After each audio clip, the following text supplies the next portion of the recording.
pues estamos aquí en el show de Marca Registrada y tenemos estreno. ¿Por qué? Porque estamos en la nueva temporada y esta nueva temporada ya va a ir... Es que el jiji jaja os pierde. Y como os pierde tanto, pues hemos dicho, hay que tener un poquito de cultura. Así que vamos a traer a alguien que sepa de cultura. ¿Y de qué va a hablar? ¿De política? Pues no. Para mí es un placer presentaros a nuestro nuevo colaborador, Héctor Gómez. Muy buenas. Muy buenas, Alberto. ¿Qué tal? La voz os sonará porque, bueno, Héctor es un hombre todoterreno, le hemos entrevistado, hemos hablado con él del 15M, hemos hablado con él de muchas cosas, pero fijaos, no vamos a hablar con él de lo que solemos hablar, sino de qué. Bueno, parece que este año va a ser interesante y vamos a hablar de una cosa que a mí me entusiasma, que es el fútbol, pero desde perspectivas diferentes a lo que habitualmente se conoce como mundo del fútbol. Es decir, si os juntáis con Héctor, pues probablemente en un bar os pueda hablar con chapas del sistema de 4-3-3 del Atleti, de Ancelotti, en fin, que de eso también podemos hablar, pero es que ya para eso ponemos la radio en otro canal o la tele. Aquí no, aquí vamos a hablar de fútbol, pero como bien ha dicho él, desde otro punto de vista. Es decir, no sé, un poco que, no sé. Claro, bueno, pues es un poco, como muy bien has dicho, Alberto, podríamos tirarnos horas hablando sobre sistemas tácticos, sobre presión del balón, jugar sin balón, jugar con balón, el papel espacios. El papel de Khedira, que Khedira es un nombre muy desconocido. Efectivamente, podríamos tirarnos horas hablando de eso, pero no. Vamos a tocar un poco algo más desconocido en el mundo del fútbol, que es un poco la influencia que ha tenido el fútbol a nivel social, a nivel político, a nivel cultural durante todo el siglo XX, que no ha sido pequeña, precisamente. Y luego equipos históricos, para que podáis presumir en el bar. Es decir, pues el otro día escuché un programa que hablaban de yo qué sé, del Anderlecht del 54, por ejemplo. Por ejemplo, ¿no? Bueno, ¿quién nos traes para el primer día, para tu debut? Bueno, en este tapete. Hoy os traigo a un jugador muy curioso y muy emblemático en Brasil, Sócrates. Todos le conocéis como Sócrates. El nombre ahora le diré es más compuesto, pero para todo el mundo Sócrates. Y alguien dirá, ¿el filósofo? No, este es un señor que jugaba en los 80 en Brasil. Era un señor así con melena, con barba. Efectivamente, así llevaba desvirgado. Llevaba desvirgado, no, desgarbado. Desgarbado supongo que también es brasileño. Esta gente sabe. Desgarbado. Que llevaba el 8, si no me equivoco, ¿no? Sócrates. Sí, efectivamente. Sí. Y jugó toda su vida, toda su vida no, pero gran parte de su vida en el Corinthians, el Timao. Y también quiero hablar un poco de lo que supuso Sócrates para el Corinthians y la organización del Corinthians durante la época de Sócrates. Es decir, que vamos a tener dos partes. La primera vamos a hablar de la figura de Sócrates como tal, y la segunda de una cosa que hemos comentado off the record y que a mí me ha dejado bastante pillaete, que es la democracia corintiana. Que no, de fútbol, amigos, esto es fútbol. Bueno, el amigo Sócrates. Tengo curiosidad por saber el nombre. Sí, Sócrates exactamente se llama Sócrates Brasileiro Sampaio de Sousa Vieira de Oliveira. Exactamente, Sócrates se llamaba así. En su pueblo lo conocían, ¿no? Por este nombre, sí. Sócrates es un jugador muy importante de la década de los 80 en Brasil, de padre maronita, judío maronita, de ascendencia judío maronita. Estudió medicina en la universidad, se doctoró y además hizo estudios de filosofía. Era un jugador poco típico para la época, muy desgarbado, midía aproximadamente 1,90 m, pero curiosamente tenía un pie muy chiquitito, un 37, lo que le permitía... ¿Un 37? Un 37. Qué fuerte. ¿Y era diestro o zurdo este chico? Ambidiestro, absolutamente. Ambidiestro, en fin, que era un lujo de futbolista. Sí. Y bueno, pues era un jugador muy curioso para la época. Entonces es un jugador que se hizo famoso por unas declaraciones que realizó al finalizar el encuentro. Se hizo muy famoso en lo extradeportivo por unas declaraciones que realizó al finalizar el encuentro del Mundial 86, de México 86, frente a España. Ese Mundial que sabéis que fue cuando Butragueño se coronó. Luego ya Butragueño no volvió a hacer nada más con la selección, pero ese Mundial estaba enorme el tío. Pero claro, era cuando no ganábamos mundiales, cuando nos eliminaba gente. Efectivamente. O sea que jugó un España-Brasil. Sí. ¿Y qué ocurrió? Y se coronó porque al salir del partido, periodistas le preguntaron sobre qué le había parecido el partido y él básicamente dijo algo así como que había sido un robo, porque la FIFA tenía que justificar en el que a la final tenía que llegar Brasil e intentar que llegara México, porque eran los dos equipos que más entradas vendían. Y que a España le habían anulado un gol clarísimo porque no iba a vender ninguna entrada. Entonces eso causó un estupor y una explosión increíble. En ese momento, o sea, además, la FIFA era perseguida por João Avelange, que era brasileño.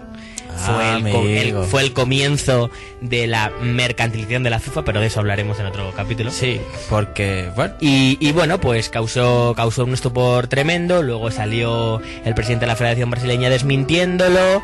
Al día siguiente Sócrates volvió a salir diciendo que era lo que él había dicho y que nadie le había manipulado las palabras y que era textualmente. Y nada, pues ahí se quedó la polémica, pero la verdad es que fue en la época un bombazo informativo absoluto. Imaginaos en España que estaba José María García ahí en pleno el cañón. Pues yo imagino ahí el tío indignadísimo, ¿no? Es decir, era la época de la caspa buena en la prensa deportiva española.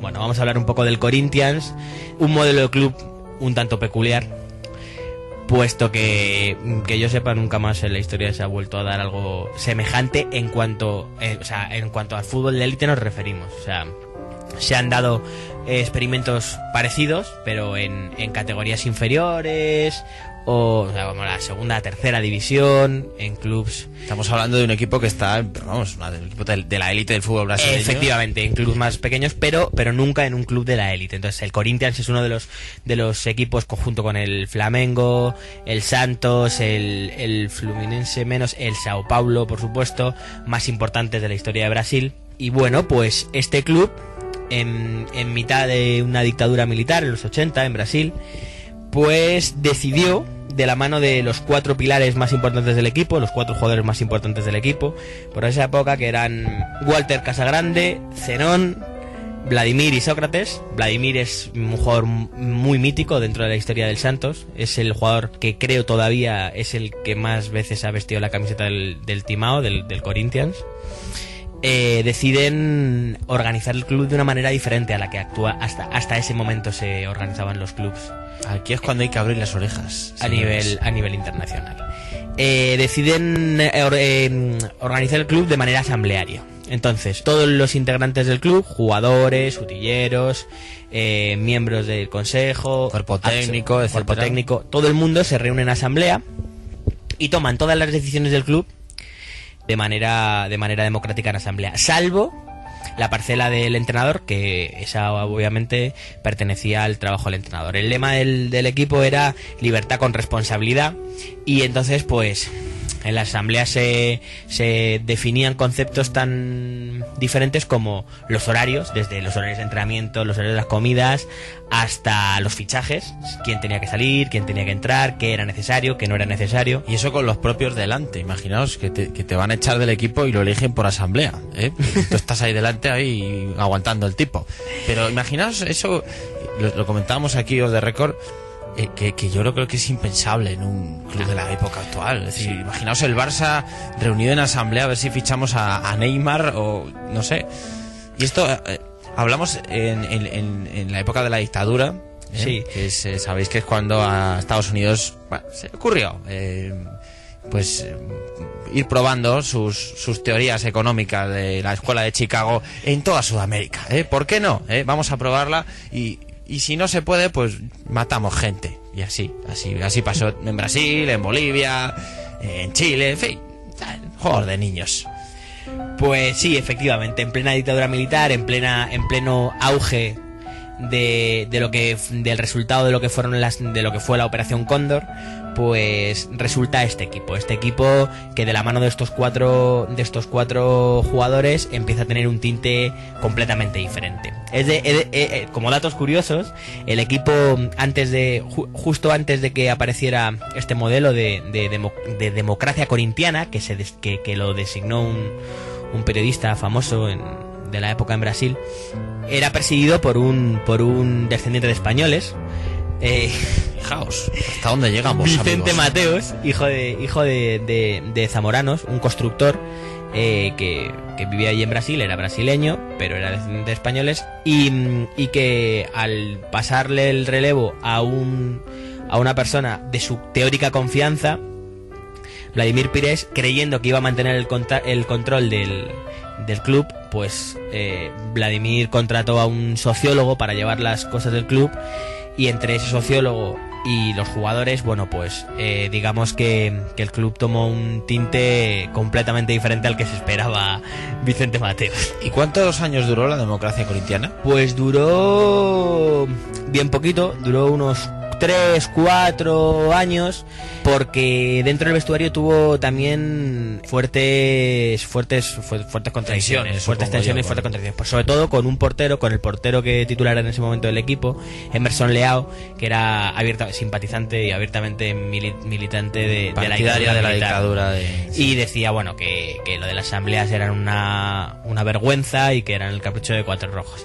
Como curiosidad, contar que los días del prepartido, las concentraciones, típicas concentraciones de todos los equipos de fútbol, sí, pues también se votaban, y se llegó a la conclusión de que mitad del equipo se concentraría y la otra mitad no se concentraría, porque nunca se llegó a consenso. Sócrates obviamente fue de los que nunca se concentró, porque él decía que dónde se come y dónde se duerme mejor que en casa, y que si sales, pues así tienes todas tu cabeza puesta en el partido, y que si no te dejan salir, lo único que estás deseando es que pite el árbitro el final para irte por ahí de jugar. Hombre, parte de razón tenía. Oye, una curiosidad, en esta época de la democracia corintiana, ¿consiguió el Corinthians algún título en Liga Brasileña o Copa Libertadores? Sí, el Corinthians fue una de las mejores épocas, una de las épocas doradas del Corinthians, ganó varios títulos, ganó Campeonato Paulista, ganó Copa, y sí, fue durante los 25 años anteriores, fue una sequía absoluta de títulos, y durante la época de los grandes del Corinthians volvió a resurgir como equipo grande de Brasil. También hay que decir que aparte de la organización política, tenía grandes jugadores esa época el Corinthians en plantilla. Desde luego. Sócrates era extremo o delantero. Bueno, era una especie de jugador raro. Este es el momento en el que esto es esta conversación la habéis tenido con vuestros padres, es decir, es que antes no se jugaba como ahora, es que antes había más delanteros que defensas, es que... Claro, ¿verdad? Sócrates pertenecía a esa generación de brasileños, excelentes brasileños con una calidad increíble, que jugaban entre la media punta, la delantera, eran media puntas con bastante gol, pero con una calidad tremenda, que jugaban... Sócrates era una persona que tenía muchísimo gol, porque además tiraba con las dos piernas, era un media punta increíble, pero podía jugar, también dado su físico, pues le permitía jugar una especie de media punta enganche, pero que, claro, nosotros el media punta enganche aquí siempre lo traducimos a Iniesta, y no tenía nada que ver con Iniesta, pese a la clase absoluta que tenía Sócrates. Los dos igual de guapos probablemente, pero era el único en lo que se parecían el uno y el otro. Sí, además que sí, eran completamente diferentes, ¿verdad? Uno juerguista, absolutamente desobediente y alto. Claro, tremendamente alto, y el otro el pobre con pinta de curilla, bajito, claro, así como con paliducho, ¿verdad?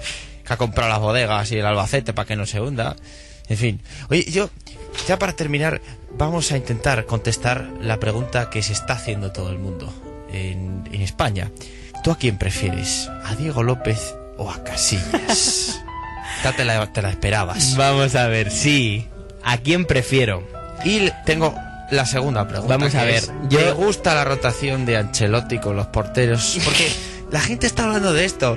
Le están quitando todo, pero hay que hablar de fútbol, de estas cosas. Vamos a ver. No me gusta la rotación, no me gusta nada. En cuanto a la faceta técnica, me gusta más Diego López. Diego López me parece un portero excepcional, es alto y me gustan los porteros de ese tipo, pero reconozco que Casillas es más que un portero. Vamos a ver, el fútbol creo que es mucho más que técnica, sistemas, táctica, sino que también influye mucho la psicología e influye muchísimo el estado de ánimo de los jugadores, de los integrantes del equipo. Así decía Valdano, el fútbol es un estado de ánimo. Sí. Valdano habla mucho, que decir, no solamente cuenta cosas de estas.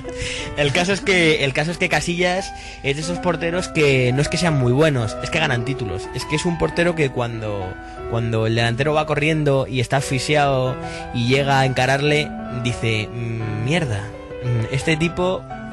y lo piensa de manera involuntaria, pero dice, este tipo ha parado penaltis en fases finales, ha ganado mundiales, ha ganado Champions, ha sido el portero titular del Madrid durante no sé cuántos años, la voy a tirar fuera fijo. Entonces la tiran fuera. O sea, esto que siempre todo el mundo comenta de Casillas de... Es que tiene mucha suerte y se la tiran a él.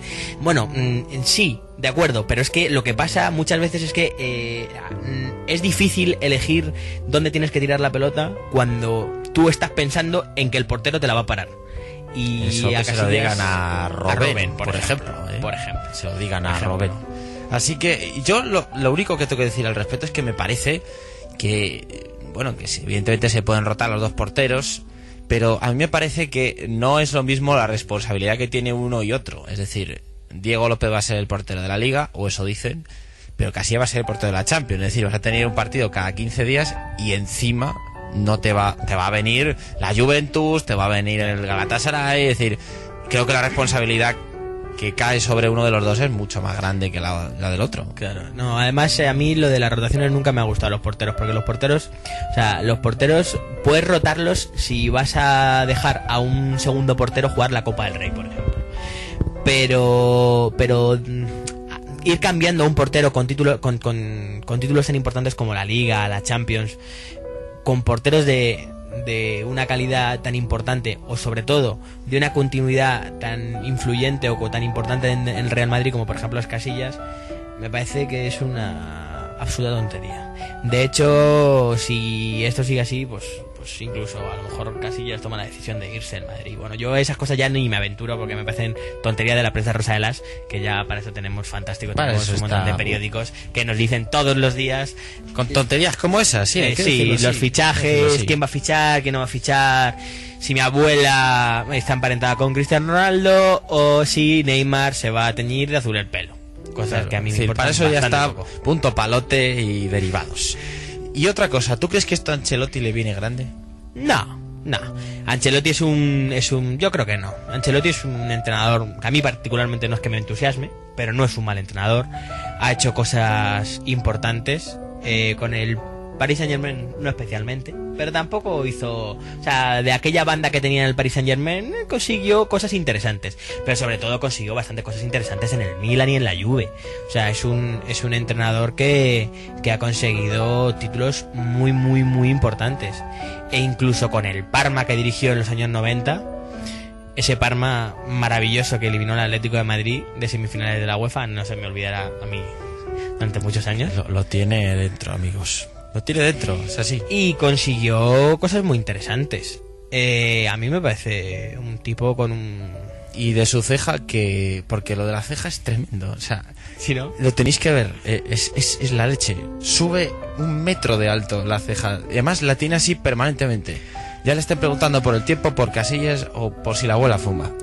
Para eso no tenemos respuesta, ¿no? No. Bueno, yo no soy especialista, no soy fisionomista. No eres cejólogo, ¿no? No. Ni tampoco de los de la ceja. De no, esos tampoco. Tampoco soy de los de la ceja. No es de los de la ceja. Nunca me han entusiasmado los de la ceja. Algún día tengo yo curiosidad de entrevistar a alguno de los de la ceja, pero bueno. En fin, Héctor Gómez, muchísimas gracias por la sección. Muchísimas gracias a ti, Alberto. Y la semana que viene hablaremos de escuchar el programa. Y así lo sabéis, ¿eh? Hasta aquí mi sección durante toda la semana, que se titula Perspectivas de balón.